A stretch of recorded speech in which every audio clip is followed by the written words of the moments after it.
Okay, so today we actually are going to do some more review from IM1 with normal distribution curves. So the FLT is today I'll be able to calculate the probability of an event under the normal distribution curve.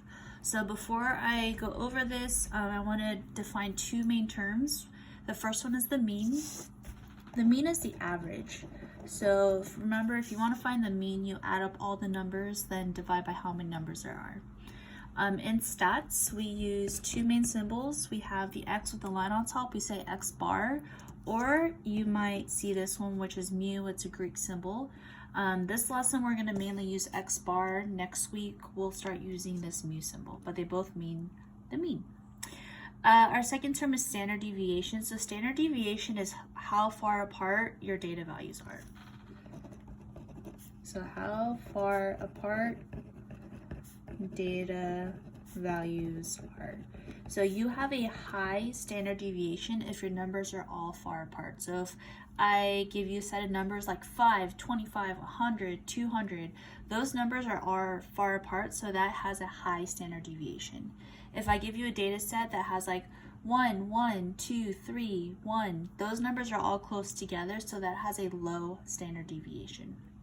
So let's see if you remember this from IM1. So suppose the heights in inches of women between the ages of 20 and 29 in the US are normally distributed with a mean of 64.3 inches and a standard deviation of 1.92 inches. So the way to do this is you want to go ahead and find your key facts. You have mean of 64.3, standard deviation of 1.92. So for the mean, I'm going to use X bar, and we know that it's 64.3. Standard deviation, we use this guy here. This is also a Greek symbol, and our standard deviation is 1.92. If you remember from IM1, the middle part of this normal distribution curve always begins with our mean, which is 64.3. And then if you remember this is partitioned by different percentages. If you were to add up every single thing under this curve, it should equal 100%. So for starters, the mean is 64.3. If I move one standard deviation from the mean, using my calculator, I'm going to go 64.3 plus 1.92.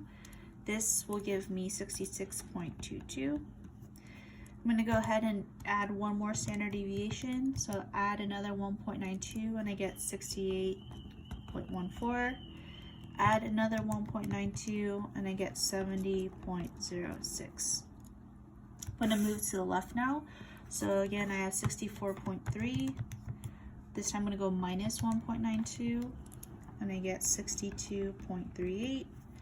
Minus 1.92, 60.46. And if I move 3 standard deviations away, that means I'm at 58.54.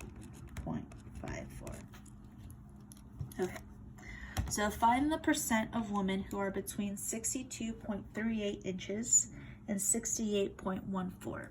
So that's why it's super important to start off by labeling your graph. You're going to look for 62.38, which is here, and 68.14, which I found is here. Once you identify that, you're going to add up the percentages. Now my keyword is between, so if I see here, the percentages are in between are 34. I have another 34. And then I have this guy plus 13.5. So 34 plus 34 plus 13.5 is 81.5%. So that means 81.5% of women are between 62 and 68 inches tall, which is roughly 5'2" and 5'8". Find the percent of women who are shorter than 58.54. So here is 58.54. Shorter means less, right? So that means 0.15%. That's my only percentage, so that's your final answer, 0.15%. Find the percent of women who are at least 64.3. So that means they are 64.3 inches or taller. So I'm gonna look for 64.3, and that is smack dab in the center.